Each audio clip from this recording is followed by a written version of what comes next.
The Torrevieja Windmill. Torrevieja is a city located in the south of the Valencian region, with historic links to the sea and to salt production. In the 19th century, the then fishing and salt producing village started to receive its first tourists. As the years went by, the city became one of the Mediterranean coast's leading holiday destinations, with tourists visiting from numerous places of origin. A cosmopolitan city from its earliest origins, reflecting a short but intense history. Part of this history is linked to the windmills of the 19th century, skyscrapers of the time, and their part in the milling of both cereals and salts. Origins and history of the Torrevieja windmills. These windmills began to appear around 1860, running from east to west to Torrevieja's high northern area. The owners of these windmills came from the nearby villages of San Pedro de Pinatar and Pilar de la Horadada. In time, new buildings sprang up around the windmills, and the area came to be known as Barrio Molinos, or the Windmill District, the site of the modern-day Calvario neighborhood, which is, by the way, the city's highest point. A number of windmills existed at that time, among them that of José Ballester García, commonly known as El Rampaina, who came to Torrevieja from Pilar de la Horadada. This windmill, a replica of which you are currently standing in, was located some 100 meters southeast of the present-day Plaza del Calvario. El Rampaina built another windmill in 1883 close to the railway station for his son José Ballester Montesinos. These were the last two windmills built in Torrevieja. However, there were not only two windmills in the city. Local records situate one near Calle del Pozo. Today, Diego Ramírez and another known as Ramón Torres on the town's eastern edge. The latter stopped production at the beginning of the 20th century, when the family sold the windmill. Halfway through the 20th century, as the site known as Cerco García, there still stood a windmill tower, upon which a type of viewing platform had been built, accessible from the inside staircase. The last windmills were finally closed in 1915.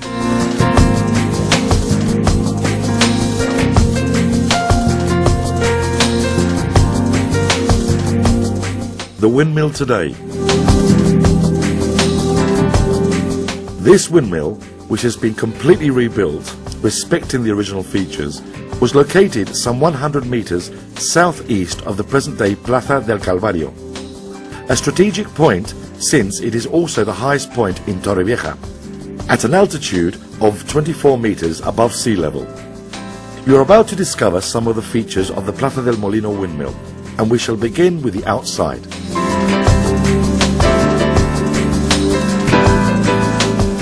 The windmill's exterior features. The windmill you are now in is approximately 10 meters tall and is split into 3 floors. As you can see for yourself, it is cone-shaped, and the reason behind this is the need to hear the heavy upper part, where all its machinery is to be found. As you will have noticed, the windmill is built out of stone, lime and cement.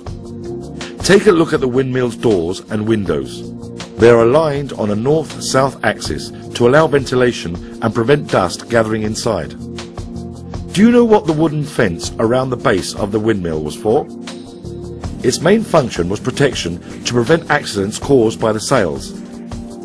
You should take into account that the windmill sails can be turned a full 360 degrees using the main wooden beam built into the ceiling, which is just by the door through which you entered. Thus, depending in the wind direction, the sails, windmill shaft, the internal mechanism and the whole roof assembly could all turn in the same direction at the same time. Another remarkable detail on the outside of the windmill is the bench-like structure which encircles the base of the windmill. It was used to help loading and unloading the sacks of wheat or salt which were about to be ground, since being off the ground meant that could be more easily loaded onto the backs of the workers.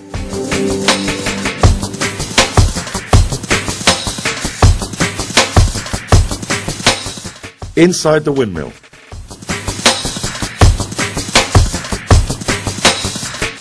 Inside the windmill, you will notice above all the 3 floors, each one with a specific function.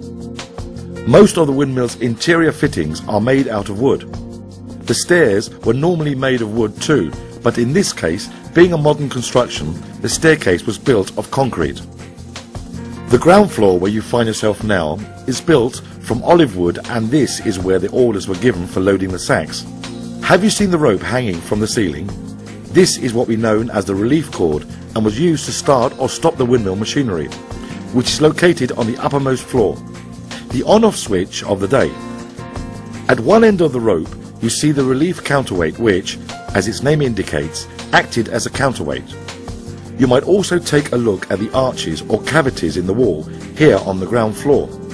These were used for placing candles and for storing the workers' food. The second floor, where we are about to go, was used as a storeroom. There it was where the sacks about to be ground were kept. This is also where the pipe passed. This pipe, or canalon, has its opening on the 3rd floor, and through this finely ground material was transported outside. A sack of ground cereal weighed about 80 kilos, the same as one of the workers. The sacks to be ground were taken up to the 3rd and uppermost floor.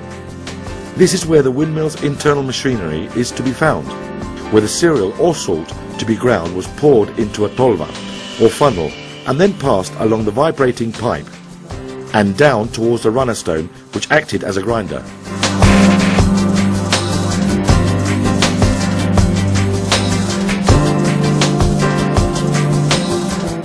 Do you know how the machinery in a windmill works? As we have told you, the machinery in the windmill is located on the top floor. First of all, we should point out the differences between the internal mechanisms and the external, which together make the milling process possible. Both sets of machinery are connected by means of an opening in the roof, through which the windmill's main shaft passes. The external machinery is composed primarily of the sails, which are formed around a hexagonal axis, which shape takes full advantage of the action of the wind. The external protrusion of this central axis, commonly known as the pijote, or striking rod, also acted as additional support for the sails and as a counterweight to prevent damage to the important machinery within. The central shaft supports the wooden stocks which, in turn, hold the sails made out of fabric. The size of the sails depends on the force needed at any given moment, in the same way that a ship's sails are hoisted up or taken down depending on the wind strength.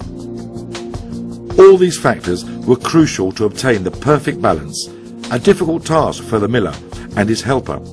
Above all, if we take into account that the force provided by these sails was capable of moving a 40-meter boat weighing 250 tons at speeds of nearly 30 kilometers an hour.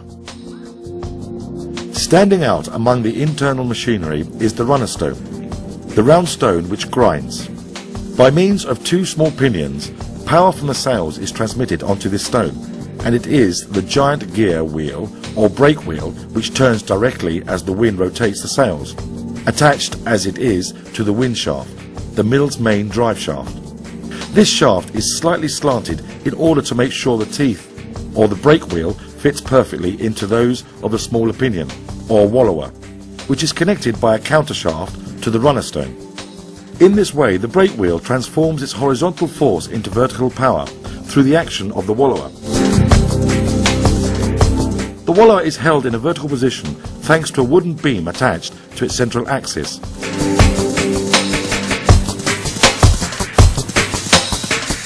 The wallower is made up of upright struts.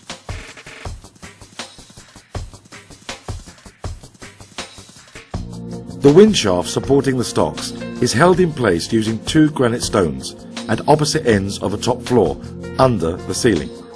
The first, nearest the sails, is known as the boyega stone in Spanish, and the other, which supports the other end of the wind shaft, is known as the rebote stone. The teeth of the brake wheel are made of Mediterranean oak wood, one of the hardest types of wood in existence, and which can be found in many parts of the windmill. The teeth of this pinion are a very special shape, and this helps them to turn in one direction. That is, the windmill sails always rotate in the same direction. Technically, it would be possible to rotate in both directions, but in practice, each one of these gear teeth would have to be replaced, thus making it both impractical and unprofitable. The giant gear wheel is made up of several wooden beams, which cross each other, hence the brake wheel grid. The runner stone. The grinding stone or runner stone weighs approximately 150 kilograms and is hewn out of granite. In order to make milling easier, the stone has grooves carved in its underside. These grooves are not straight, but rather slanted, since this form makes milling much more effective and prevents grains of cereal falling out of the sides.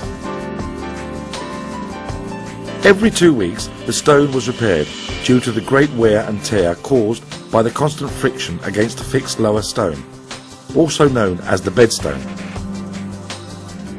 In some windmills, this bedstone was replaced by a piece of guinea wood, which is extremely durable and which was also found for building the keels of ships. Its working life was 3 or 4 years, after which it would have to be replaced.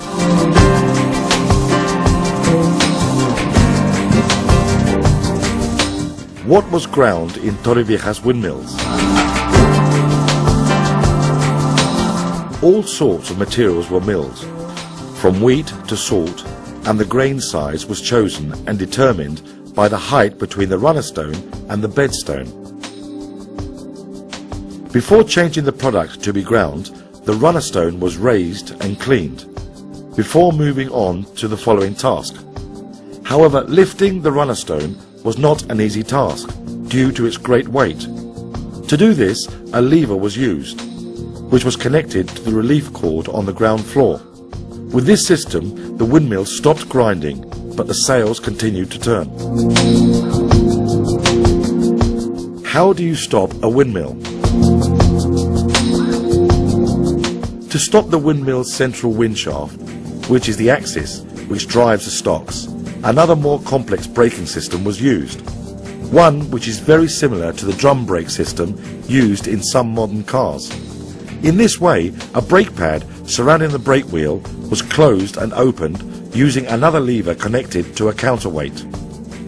Part of the wood used in the brake was oak, which allowed progressive friction and braking, thus avoiding any danger of breakage within the machinery. When the brake was applied, it was tied to chains and an anchor. This brake was held in place by a series of cables in order to maintain the same distance for the giant gear wheel all around its circumference and thus ensure balance. The windmill roof. Over all this machinery stood the windmill roof. This is composed of 2 layers of wood situated on 2 different levels. The interior is made up of thin rafters which help to strengthen the structure. The main support is made up of a thicker wooden beam which emerges from the apex and is connected to the main wooden beam. The whole roof weighs some 15 tons, and this is why such heavy, hard wood was used for shaping the windmill's rafters. The roof is held up by a combination of beams. There are 3 types: matrix, trestle and crown tree. The matrix is the crisscross network of joists which create a lattice to hold up the trestle. The trestle is the wooden substructure which rotates on the ring and is complemented by the crown tree.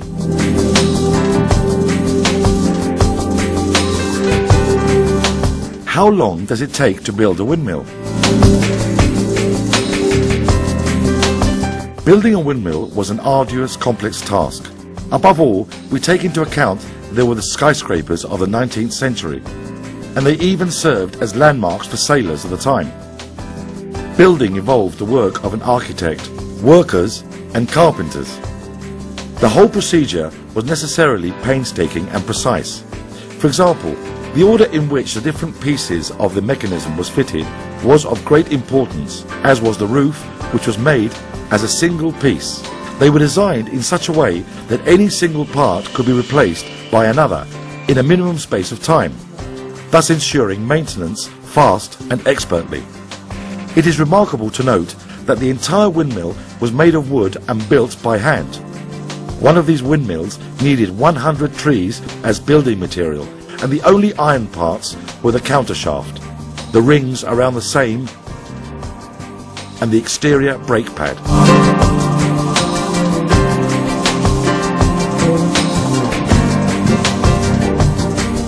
The miller's working day. The working day began at 6 o'clock in the morning and continued until nightfall, with a 2-hour break at around 2 o'clock for lunch. The working day varied as a function of diverse factors, especially the availability and speed of the wind. Moreover, the raw materials for milling at this windmill were also concentrated at particular times of the year, and that there were certain periods when the mill stood idle, since there was no cereal or salt. A number of people worked at the windmill, but the most important were the miller and his helper. Workers' salaries were paid in money or in kind. The windmills of the period generally belonged to cooperatives made up of different farmers or rich investors. These windmills could grind up to 4,050 kilogram sacks in 4 hours. This was a true technical feat in the 19th century.